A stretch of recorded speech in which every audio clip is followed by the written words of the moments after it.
The first time I visited the Alasdair Gray Archive was with my MFA course in the first semester.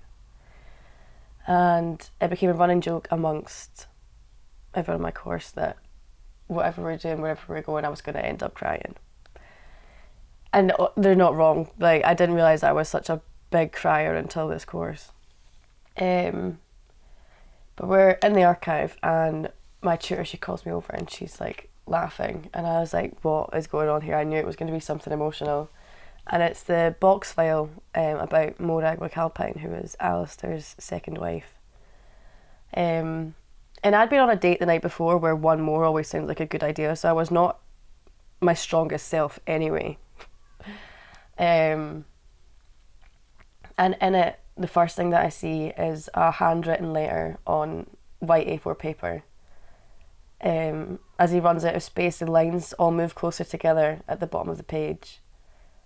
And something I feel really sad about personally is that people don't really send or write a letter as much as we used to. And not having those tangible memories is kind of sad, but when we have other things, we've got voice notes and voice recordings, but that, like, the letters they feel emotive because you can actually pick it up and touch it, and like somebody picked that up and wrote the words on it. But just reading it is such a human thing to like read a letter that somebody's written their wife about how much of a pain he is to live with, but how much they love each other. And it did make me cry. And I think even just the beauty of Alasdair's handwriting is always quite like emotive anyway, because it looks like a designed font. It's so lovely. And it's also got Morag's museum, so it was a brown ring-bound sketchbook that basically Alasdair filled after Morag died in 2014 with photos from around the house, and it was like of her dollhouse and of the teddy bear, and it's almost shroud-like in a way that like this is like a physical embodiment of somebody's love for someone.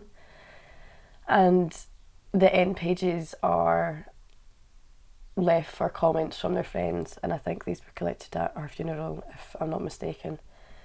And you can tell, like, I think he intended for it all to be comments for Morag, but a lot of them are people writing to Alasdair.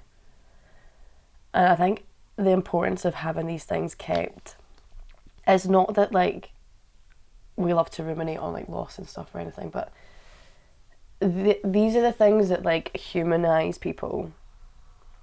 Like when I used to think of archives, I'd think of like official documents, birth certificates, death certificates, and the inclusion of this stuff in an archive like builds a whole person around these official documents.